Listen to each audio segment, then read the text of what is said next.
नमस्कार, स्वागत है कार्यक्रम आज का एजेंडा में। दिवाली और धनतेरस की तैयारियों के बीच आज के दिन की कौन सी है बड़ी खबरें जिन पर दिन भर आपकी नजर रहनी चाहिए। जी हाँ, वो खबरें जो आज की सुर्खियां तय करेंगी, वो खबरें जो आज दिन भर रहेंगी हेडलाइंस, खबरें जिनका सीधा सरोकार है आपसे। ऐसे ही तमाम मुद्दों को समेट कर हम लाए हैं आज के एजेंडा में। तो अगले आधे घंटे में दिन भर के अहम घटनाक्रम के विभिन्न पहलुओं को हम आपके सामने रखेंगे। मैं हूं जया सिन्हा, तो अगले आधे घंटे तक जुड़े रहे हमारे साथ अपनी न्यूज के पावर डोज के लिए। शुरुआत करते हैं आज के एजेंडा की।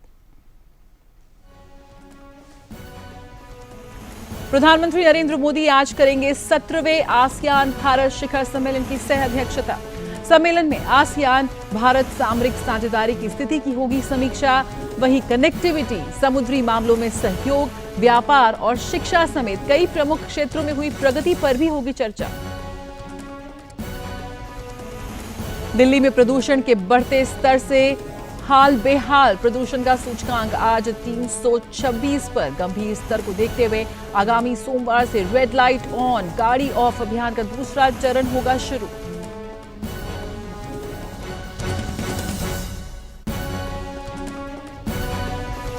दो दिन की रिकॉर्ड उछाल के बाद सेंसेक्स में आज हुई धीमी शुरुआत। धनतेरस के शुभ अवसर पर सोने चांदी के भाव पर रहेगी सभी की नजर। और सबसे पहला एजेंडा हमारा आज का आसियान शिखर सम्मेलन। जी हां, प्रधानमंत्री नरेंद्र मोदी आज वियतनाम के प्रधानमंत्री गुयेन जुआन फुक के साथ 17वें आसियान भारत शिखर सम्मेलन की सह अध्यक्षता करेंगे। आसियान के 10 सदस्य देशों के नेता वर्चुअल तरीके से इस सम्मेलन में शामिल होंगे।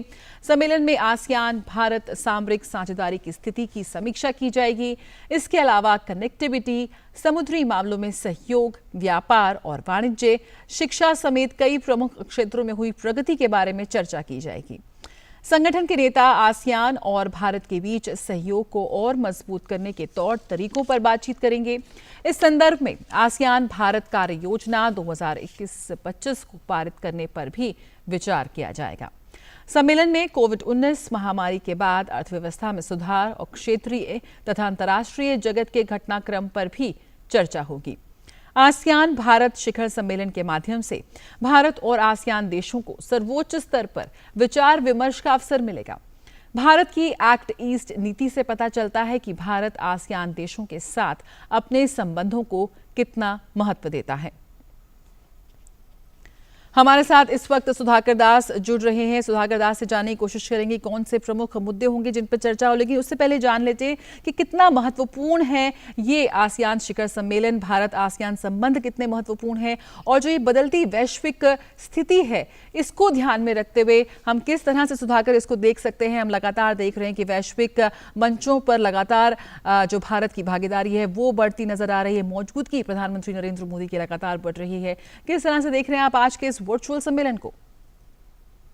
देखिए, बहुत महत्वपूर्ण है और खास तौर से हम जानते हैं आसियान एक ऐसा क्षेत्र है जिसके साथ भारत के ऐतिहासिक सांस्कृतिक रिश्ते रहे हैं। एक तरह से जो कनेक्ट है, एक तरह से बहुत पुराने संबंध रहे हैं। हम जानते हैं कि रामायण के पात्र, रामायण के जो एक तरह से कह सकते हैं नायक है, वो आसियान के कई देशों में पूजे भी जाते हैं।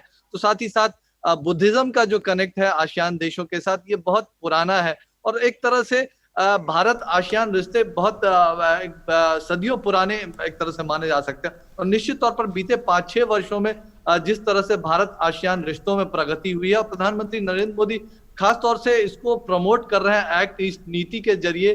जिस तरह से ना सिर्फ उन्होंने नॉर्थ ईस्ट में विकास को एक नया नजरिया दिया है, विकास की एक नई रोशनी पहुंचाई है, और नॉर्थ ईस्ट के जरिए जिस तरह से आसियान देशों को कनेक्ट करने की कोशिश की जा रही है, तो वो काफी महत्वपूर्ण है। और अर्थव्यवस्था के लिहाज से भारत और आसियान देशों के बीच, तो साथ ही साथ रणनीतिक लिहाज से भी काफी महत्वपूर्ण कदम उठाया गया। और हमको पता है जया, ये सम्मेलन एक ऐसे वक्त में हो रहा है जब कोरोना महामारी से पूरी दुनिया जूझ रही है। और खासतौर से अगर भारत की बात की जाए तो प्रधानमंत्री मोदी ने जो निर्णायक फैसले लिए, और सबसे पहले फैसले जो भारत में लिए गए उसकी वजह से 130 करोड़ की आबादी वाला देश, जहां केसेस फर्टिलिटी रेट सबसे कम रही, सबसे प्रभावी रिकवरी रेट यहाँ पर है, तो वो एक पूरी दुनिया के लिए आदर्श रहा है। तो कोरोना वैश्विक महामारी के दौरान भारत ने चाहे दवाई पहुंचाने की बात हो या फिर अपने पड़ोसी देशों को इसमें मदद करने की बात हो, तो भारत आसियान मिलकर कैसे इस महामारी के मुकाबले के लिए साथ में काम कर सकते हैं और भारत की जो क्षमताएं हैं उन क्षमताओं का फायदा कैसे आसियान मुल्क उठा सकते हैं, उसकी भी बात अहम तौर पर हो सकती है। तो इसके साथ साथ ही एक अहम पहलू ये भी रहेगा कि हिंद प्रशांत क्षेत्र में हम जानते हैं कि भारत एक तरह से कह सकते हैं कि सबसे महत्वपूर्ण भागीदार है, साझेदार है, और भारत ये मानता है कि एक स्वतंत्र नेविगेशन के लिए और खासतौर से हिंद प्रशांत क्षेत्र में जो तमाम मौजूद देश हैं उनके साथ एक समन्वय होना जरूरी है। और भारत ने ये एक तरह से भारत की नीति ये रही है कि उन तमाम देशों के साथ बातचीत के जरिए और उनके नजरिए के साथ आगे इस मोर्चे पर बढ़ा जाए। तो सुरक्षा के लिहाज से भी, रणनीतिक साझेदारी के लिहाज से भी ये सम्मेलन काफी अहम रहने वाला है। बिल्कुल, जो हम कह सकते हैं कि आसियान का जो आदर्श वाक्य है, वन विजन, वन आइडेंटिटी और वन कम्युनिटी, उसके लिहाज से देखते हुए और जो मौजूदा स्थिति को देखते हुए कौन से प्रमुख मुद्दे होंगे जिन पर विचार आज विस्तार से चर्चा होगी? साथ ही साथ जो भारत आसियान योजना है 2021 से 25, उसके ऊपर भी क्या घोषणा हो सकती है, उसके संदर्भ में भी?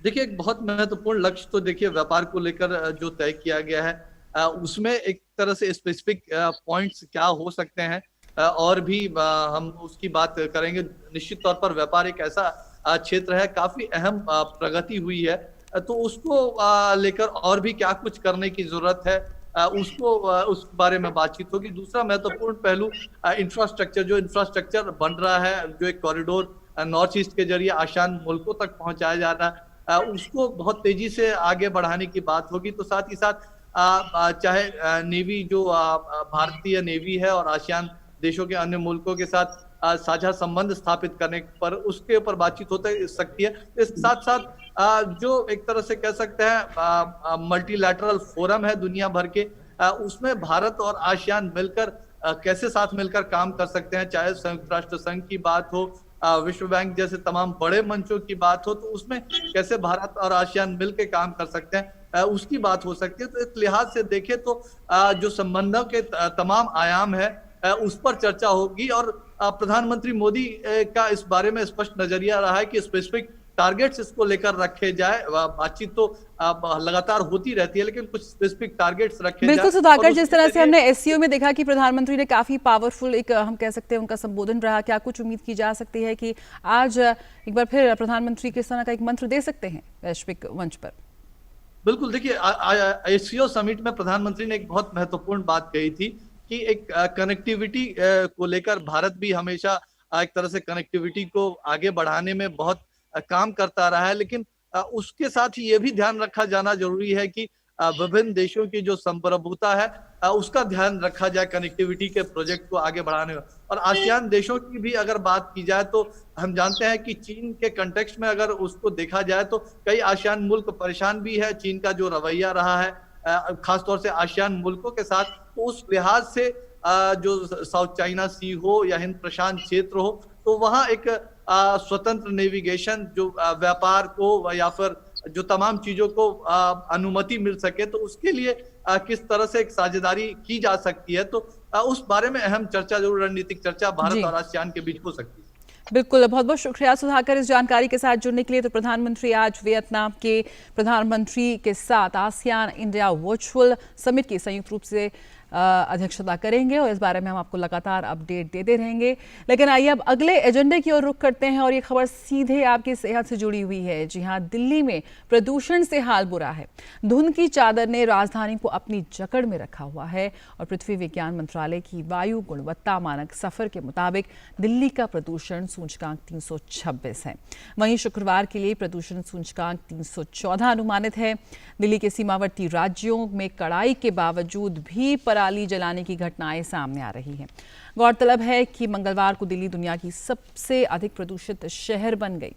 स्मॉग की मोटी परत से राजधानी में कई जगहों पर विजिबिलिटी 100 मीटर से भी कम रही।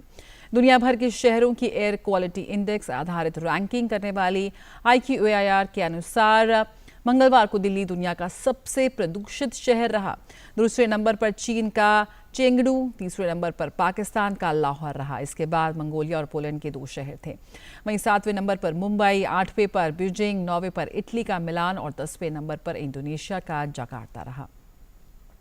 गंभीर स्तर का प्रदूषण झेलते हुए दिल्ली को 7 दिन पूरे हो गए हैं।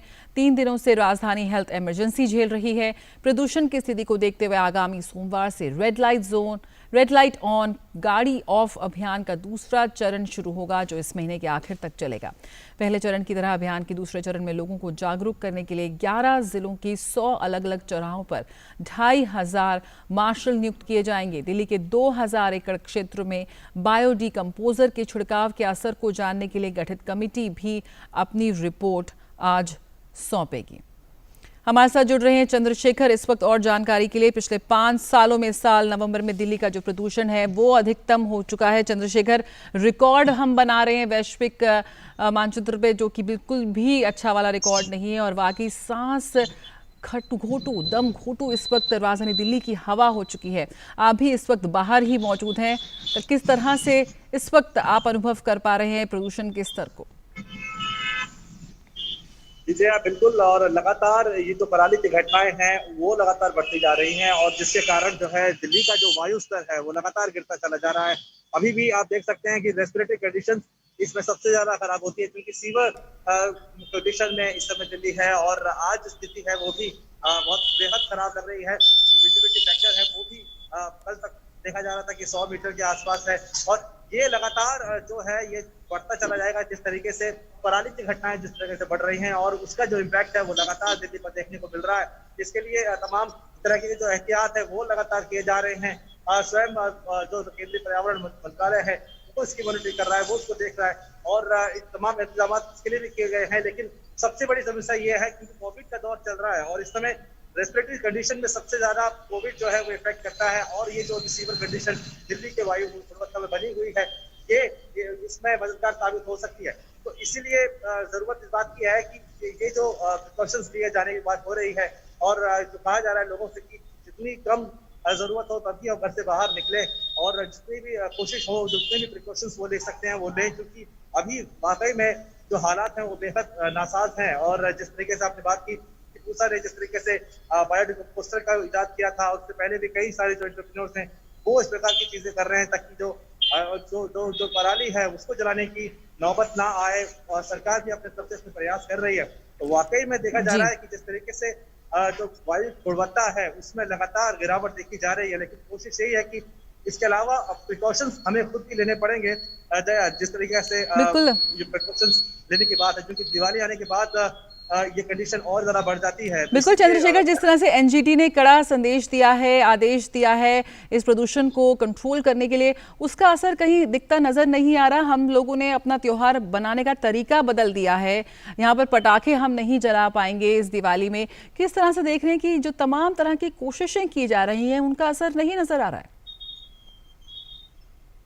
देखिए, मैं उसी बात पर आ रहा था कि एनजीटी ने भी कहा है कि आप जो पटाखे हैं वो नहीं फोड़ेंगे और उसके लिए जो ग्रीन पटाखों की बात भी है वो उस जगहों के लिए है जहां पर कंडीशंस बेटर हैं। लेकिन जिस तरीके के कंडीशंस अभी दिल्ली में है और ऐसे दिल्ली के आसपास के राज्यों में है, उसको देखते हुए हमें, जैसे मैंने कहा जी, हमें भी कुछ ही सावधानी बरतनी पड़ेगी। त्योहारों को उसी तरीके से मनाना पड़ेगा क्योंकि त्योहार जो है वो हमारे आपस की अपनी खुशी के लिए होते हैं और ऐसे में जब कंडीशन इतनी खराब हैं तो ये एकदम आपको तय करना होगा कि आपको प्रदूषण को देखना है या फिर अपने त्योहारों की तरफ देखना है, क्योंकि फायर क्रैकर्स जो है उसको मना किया गया है फोड़ने के लिए और 2 घंटे का समय भी दिया गया है। हालांकि कुछ राज्यों में खुद ने भी कोशिश की है, जो दिल्ली में कुछ फायर क्रैकर्स बंद किए गए हैं। तो ये अब आम आदमी पे डिपेंड करता है कि वो किस तरीके से सरकार के साथ मिलकर के ये जो विकट स्थिति इस समय वायु गुणवत्ता को लेकर के है उसे सॉर्ट आउट कर पाते हैं। जया, बिल्कुल चंद्रशेखर, क्या कुछ उम्मीद की जा सकती है? क्या दिल्ली वासियों को या जो तमाम शहरों की हम बात कर रहे हैं, उत्तर भारत की, बनारस का भी हाल ख़राब है, हरियाणा में बहुत हाल ख़राब है, क्या कुछ राहत मिलने के कोई आसार हमें नज़र आ रहे हैं? देखिए, 9 से 30 नवंबर तक तो मॉनिटरिंग के लिए खुद ही एनजीटी ने कहा है कि जिस तरीके की कंडीशंस अभी दिख रही है दिल्ली और आसपास के इलाकों में, लेकिन जिस तरीके से पराली का समय, जो जलने का समय है वो खत्म होगा, क्योंकि जब वो जलती है तो उसके जो पराली का जो धुआं है, जो प्रदूषण है, जो PM 2.5 है या PM 10 है, वो उसकी वो काफी बड़ी मात्रा में दिल्ली की तरफ और उसके आसपास के राज्यों की तरफ आता है। और हमें अब ये वेट करना होगा कि जिस तरीके से मौसम चेंज होगा और बारिश की संभावना हो या तेज हवा चले, जिससे ये जो पराली का जो जो वातावरण पूरी तरीके से कवर हो चुका है, पूरे आवरण हो चुका है, वो धीरे धीरे अन्य राज्यों की तरफ जाए और जो डाइल्यूट जिस तरीके से ये हवा हो, तो कोशिश ये होगी कि आप दिवाली के बाद उम्मीद ये लगाई जा सकती है कि ये प्रदूषण जो है वो बाहर की तरफ जाएगा और दिल्ली की कंडीशन आबो हवा जो है वो पहले से ज्यादा बेटर होगी। बिल्कुल चंद्रशेखर, बहुत बहुत शुक्रिया इस जानकारी के साथ जुड़ने के लिए। तो हेल्थ इमरजेंसी जैसे हालात इस वक्त बनते नजर आ रहे हैं राजधानी दिल्ली में, और दुनिया के सबसे ज्यादा प्रदूषित शहरों में शामिल हो चुका है दिल्ली। एक ऐसा ये रिकॉर्ड है जिसके लिए हम बिल्कुल भी गौरव नहीं दिखा सकते। जी हाँ, आपको ये सोचना होगा कि आपको इस प्रदूषण से कैसे निजात पानी है। ये वही प्रदूषण है, ये वही सांस है, इसमें आपके बच्चे भी सांस ले रहे हैं। तो इस बार पे गौर फरमाइए और मास्क पहन के घर से बाहर निकले, नहीं ज़रूरी है तो बिल्कुल भी ना निकले इस जहरीली हवा में सांस लेने के लिए। और आइए अपने अगले एजेंडा के ऊपर नजर डाल लेते हैं। बात करते हैं बाजार की। तो 2 दिन के रिकॉर्ड उछाल के बाद सेंसेक्स में आज धीमी शुरुआत हुई है। शेयर बाजार ने कल लंबी छलांग लगाई और 8वें कारोबारी सत्र में बीएसई सेंसेक्स 316 अंक की बढ़त के साथ रिकॉर्ड ऊंचाई पर बंद हुआ। बंबई शेयर बाजार का सेंसेक्स 43,500 के स्तर को पार कर गया और नेशनल स्टॉक एक्सचेंज का निफ्टी 12,750 के स्तर के करीब बंद हुआ। सेंसेक्स 0.73% की वृद्धि के साथ 43,594 पर बंद हुआ। निफ्टी में 0.93% की तेजी से 118 अंक बढ़कर 12,749 पर बंद हुआ। विस्तारित बाजार में भी तेजी का रुख था, हालांकि सेंसेक्स के मुकाबले प्रदर्शन कम अच्छा था। बीएसई मिड कैप सूचकांक 0.77% की वृद्धि में रहा। बीएसई स्मॉल कैप सूचकांक में बढ़त 0.34% ही रही। वहीं अंतर्राष्ट्रीय बाजार में भी तेजी देखी जा रही है। और शेयर बाजार के साथ साथ इस दिवाली और धनतेरस पर सोने और चांदी का क्या भाव रहेगा, ये सवाल हर खरीदार के मन में उठ रहा है। और इन सब सवालों का जवाब जानने के लिए सीधे रुख करते हैं संवाददाता अरुण शर्मा के साथ। अरुण शर्मा, सबसे पहले तो सवाल ये कि जिस तरह से हम देख रहे हैं कि जो बिहार का जनादेश रहा उसका स्वागत बाजार में भी किया, काफी रिकॉर्ड तेजी रही बाजार में, इस वक्त किस तरह से कारोबार कर रहा है? अगर आज के शेयर बाजार की बात करें तो जाहिर सी बात है मुनाफा वसूली होती हुई दिखाई दे रही है। लेकिन संवत 2076 यानी कि 2076 की अगर बात करें तो काफी रोलर कोस्टर राइड देखने को मिली है पिछले 1 साल के अंदर। पिछले धनतेरस से लेकर के आज के इस धनतेरस तक अगर बात की जाए तो लगभग काफी रोलर कोस्टर राइड आप कह सकते हैं। कोविड के कारण हम देखा कि शेयर बाजार के सेंसेक्स की बात कर लीजिए 25,000 अंकों तक लुढ़कता हुआ दिखाई दिया। किसी ने नहीं सोचा था कि शेयर बाजार इस संवत की जो क्लोजिंग करेगा दिवाली पर तो वो नए रिकॉर्ड स्तर पर क्लोजिंग होगी। और आप देखिए क्या 43,000 के स्तर को भी पार करता हुआ शेयर बाजार दिखाई दे रहा है संवत 2076 तक आते आते, और रिकॉर्ड स्तर पर क्लोजिंग होती हुई दिखाई देगी। कई सारे फैक्टर्स रहे जिन्होंने कंट्रीब्यूट किया इस तेजी का। नो डाउट कोविड वैक्सीन का आना अपने आप में बहुत ही चेरिश करने वाला था बाजार के लिए, बहुत ही चेयरफुल मूड उसने बाजार के लिए किया, क्योंकि कई सारे कंट्रीज अब जहां तक वैक्सीन डेवलपमेंट की बात को लेकर के काफी स्टेबल स्टेजेस में आगे आ चुके हैं। चाहे फाइजर की बात कर लिए जिसने 90% तक का दावा किया है, वहां रशियन वैक्सीन की बात कर लीजिए जो कि 92% तक का दावा कर रहे हैं। तो इसने बाजार के मूड को काफी हद तक पॉजिटिवली लिफ्ट किया है। दूसरी बात कि एक स्टेबल गवर्नमेंट का ना, क्योंकि जो विदेशी संस्थागत निवेशक होते हैं वो जब पैसा किसी भी अर्थव्यवस्था में किसी भी शेयर बाजार में लगाते हैं तो वो एक तरह से संयुक्त रूप से लगाते हैं, बहुत बड़ी संख्या में पैसा लगाते हैं। तो ऐसे में वो देखते हैं कि किसी भी कंट्री की यानी अर्थव्यवस्था की रेटिंग क्या है, क्या रेटिंग है, उसकी सॉवरेन रेटिंग क्या है, दूसरा कितनी स्टेबल गवर्नमेंट है, तीसरा रिटर्न ऑन इन्वेस्टमेंट किसी भी विदेशी संस्थागत निवेशक को क्या कुछ मिलेगा। तो जैसा बिहार का जनादेश होना, इसके साथ ही जो कई सारे बाइपोल्स हुए थे प्राइमरीली उसमें बीजेपी का क्लीन स्वीप करते या बीजेपी की विक्ट्री और कई जगह पर क्लीन स्वीप करना, तो ये अपने आप में दिखाता है कि कैसे अभी भी नरेंद्र मोदी लेड गवर्नमेंट की जो एक वेव है वो कहीं ना कहीं जो स्टेबिलिटी ऑफ द गवर्नमेंट दर्शाता है। और ये सारे फैक्टर्स जिसने कॉन्ट्रीब्यूट किया नेशनल लेवल पर, इसकी वजह से शेयर बाजार नई ऊंचाई पर जाता हुआ इस संवत में एंड होता हुआ दिखाई देगा। बिल्कुल अरुण, तो कह सकते हैं कि जो तमाम सेक्टर्स है उनके अच्छे नतीजे सामने आ रहे हैं। कोरोना वैक्सीन को लेकर भी जोश कायम है, लेकिन धनतेरस का दिन है आज, तो ऐसे में खरीदारी की बात तो बनती है। तो सोने चांदी का भाव इस वक्त क्या चल रहा है, खरीदना चाहिए नहीं? सोने चांदी अगर भारतीयों की बात करें तो ये ऑल टाइम फेवरेट रहते हैं, कभी भी लोग खरीदते हैं और खरीदने के टाइम में फर्स्ट फेवरेट पसंद होती है। जब तक महिलाओं की बात करें तो उनके रेडार पर हमेशा सोना रहता ही रहता है कि भाई गोल्ड कब हम खरीदें और सिल्वर कब खरीदा जा सके। जाहिर सी बात है अगर गोल्ड के इक्वेशन को स्टॉक मार्केट से कंपेयर करने की कोशिश करें, दोनों का इनवर्स प्रोपोर्शनल रिलेशनशिप रहता है, यानी कि शेयर बाजार ऊंचाई पर जाता हुआ दिखाई देता है तो ऐसे में गोल्ड कहीं ना कहीं नीचे गिरता हुआ दिखाई देता है, क्योंकि पैसा होता है गोल्ड से निकल करके, इन कमोडिटी से निकल करके शेयर बाजार में जाता है। और जब भी दुनिया भर की अर्थव्यवस्थाओं के अंदर अनसर्टेनिटी जैसी सिचुएशन होती है कि जब बाजार अनसर्टेन है, क्या कुछ होगा, क्या कोई पॉलिटिकल क्राइसिस है या फिर ग्लोबल कोई क्राइसिस है, तो ऐसे में जो क्राइसिस सिचुएशन हमेशा गोल्ड और चांदी के भाव को एक तरह से ऊंचाई ऊपर ले जाती हुई दिखाई देती है, क्योंकि गोल्ड को हेजिंग ऑप्शन भी माना जाता है।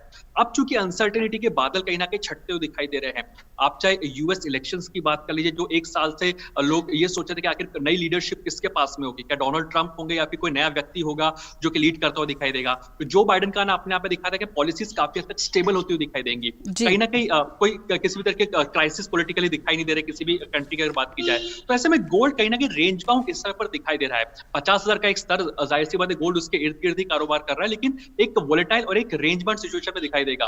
गोल्ड खरीदा जाए या ना खरीदा जाए, ये पर्सनली आपकी चॉइस है। आप अपने फाइनेंशियल एडवाइजर के साथ बातचीत करके इस निवेश की रणनीति को बना सकते हैं। लेकिन हाँ, गोल्ड के कई सारे विकल्प है जिसमें निवेश किया जा सकता है। एक गोल्ड बॉन्ड्स का ऑप्शन होता है जो सरकार लगातार समय समय पर निकालती है। एक गोल्ड बीज का ऑप्शन होता है जिसको ETF बोलते हैं कि आप शेयर बाजार में ही जैसे निवेश करते हैं वैसे गोल्ड के अंदर भी निवेश कर सकते हैं, और एक फिजिकल गोल्ड की डिलीवरी। तो हाँ, ये तो शुभ दिन है, धनतेरस का दिन है, आप जब चाहे खरीद सकते हैं। लेकिन ज्यादा गोल्ड की बात की जाए, लेकिन जो इक्वेशन है गोल्ड का और इक्विटी मार्केट्स का, वो एक तरह से इनवर्सली प्रोपोर्शन रहता है। तो अगर शेयर बाजार ऊंचाई को छूता हुआ दिखाई दे रहा है तो गोल्ड कहीं ना कहीं आपको रेंज बाउंड जाता हुआ दिखाई देगा। तो ज्यादा बड़ा नहीं अरुण, शगुन के लिए थोड़ा ही छोटा सा ही खरीद लेंगे। लेकिन चलते चलते हम कह सकते हैं कि दिवाली के मौके पर बाजार में भी जश्न का माहौल है, तो ऐसे में अगर निवेशकों के लिए क्या कुछ राय आप देना चाहेंगे कि क्या इस वक्त निवेश करना सही रहेगा? देखिए, निवेश की रणनीति कंप्लीटली एक निवेशक अपनी स्ट्रेटेजी अपने फाइनेंशियल गोल्स के हिसाब से और अपने फाइनेंशियल पॉकेट में उसके कितने अलाउ करते हैं उसके हिसाब से बनाता है, नंबर 1। नंबर 2, कोई भी इन्वेस्टमेंट करिए तो प्रॉपर रिसर्च करके करिए। आजकल हो ये रहा है कि हमने पिछले कई समय में देखा है कि लोगों को फाइनेंशियल टिप्स व्हाट्सएप पे मिल रही है, फेसबुक पे मिल रही है, लोग कहा सुनी में जाकर के निवेश कर रहे हैं। तो ऐसे निवेश की रणनीति से बिल्कुल कन्नी काटे। दूसरी बात, अपने फाइनेंशियल एडवाइजर के साथ संपर्क करके फिर निवेश करें। और अगर आप निवेश कर रहे हैं तो प्रॉपर रिसर्च करके करिए, क्योंकि अगर आप एक मोबाइल फोन भी खरीदते हैं, अगर आप एक ईयरपॉड्स भी खरीदते हैं, एक फोन खरीदते हैं, आईपॉड खरीदते हैं, कुछ भी खरीदते हैं कोई इलेक्ट्रॉनिक, तो आप उसके लिए कितनी रिसर्च करते हैं। लेकिन जब शेयर खरीदने का नंबर आता है, स्टॉक मार्केट में इन्वेस्टमेंट खरीदने का नंबर आता है, तो कहा सुनी पे आप इन्वेस्टमेंट मत कीजिए। अपनी खुद की रिसर्च कीजिए, अखबार पढ़िए, रिसर्च कीजिए वेबसाइट पर जाकर के, उसके बाद में अपनी रिसर्च की रणनीति बनाइए, क्योंकि पैसा आपकी गाड़ी कमाई का है। लेकिन हाँ, शेयर बाजार चूंकि काफी हद तक ऑल टाइम हाई पर जाता हुआ दिखाई दिया है, बहुत हद तक लाजमी की काफी कंसोलिडेट होता हुआ दिखाई देगा। और ईयर एंड का टाइम होता है, जो फाइनेंशियल जो इंस्टीट्यूशनल इन्वेस्टर्स होते हैं, जो फॉरेन इंस्टीट्यूशनल इन्वेस्टर्स होते हैं, वो अपनी पोजीशन को वाइंड अप करते हैं न्यू ईयर के टाइम में। लेकिन run up to the budget के अंदर कि जनवरी फरवरी में आप देखेंगे जब बजट के आने की शुरुआत होगी, काउंटडाउन टू द बजट शुरू हो जाएगा, तो उसमें run up to the budget में होप की एक्सपेक्टेशन में एक होप रैली आती हुई दिखाई देगी, तो आपको एक अच्छी खासी रणनीति रैली दिखाई दे सकती है शेयर बाजार में। तो लग रहा है कि कुछ समय तक साइडवेज रह सकते हैं, क्योंकि बाजार काफी हद तक चढ़ गया इस समय पर। 43 रिकॉर्ड स्तर पर बंद होता हुआ दिखाया गया संवत, लेकिन जो नया संवत की शुरुआत हो सकता है रेंज बाउंड रहे। लेकिन बजट के एक्सपेक्टेशन में कि क्या कुछ बड़े अनाउंसमेंट होते हैं बजट में, उसमें हो सकता है कुछ होप रैली या फिर बुल रन आपको दिखाई दे। तो हाँ, अपनी निवेश की रणनीति आप अपनी पर्सनल रिसर्च के हिसाब से बनाएंगे। बिल्कुल, तो दावों और वादों पे ना जाएं और अपनी समझ के हिसाब से अपना पैसा लगाएं। बहुत बहुत शुक्रिया अरुण इस जानकारी के साथ जुड़ने के लिए। तो ये थे हमारे आज के 3 प्रमुख एजेंडा जिन पर आज दिन भर ही हमारी नजर बनी रहेगी, और इसी के खास विश्लेषण के साथ हम हाजिर हुए थे इस खास प्रोग्राम आज के एजेंडा में।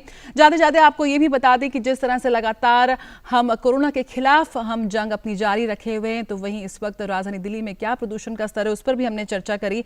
तो जब भी अपने घर से बाहर निकलें, हमेशा अपने मुंह और नाक को ढक के रखें। जी हाँ, mask up India DD news की इस विशेष मुहिम से जरूर जुड़ें। सोशल मीडिया पर अपने इन वीडियोस के साथ, मास्क अप इंडिया वीडियोस के साथ हमारे साथ जुड़ें। ध्यान रखें, त्योहार का सीजन, त्योहार का ये मौसम है, अपनों के साथ अपने त्योहार को मनाएं, लेकिन एक सुरक्षित त्योहार मनाएं, एक जिम्मेदारी के साथ इस त्योहार को एंजॉय करें। इसी के साथ मुझे दीजिए इजाजत। नमस्कार।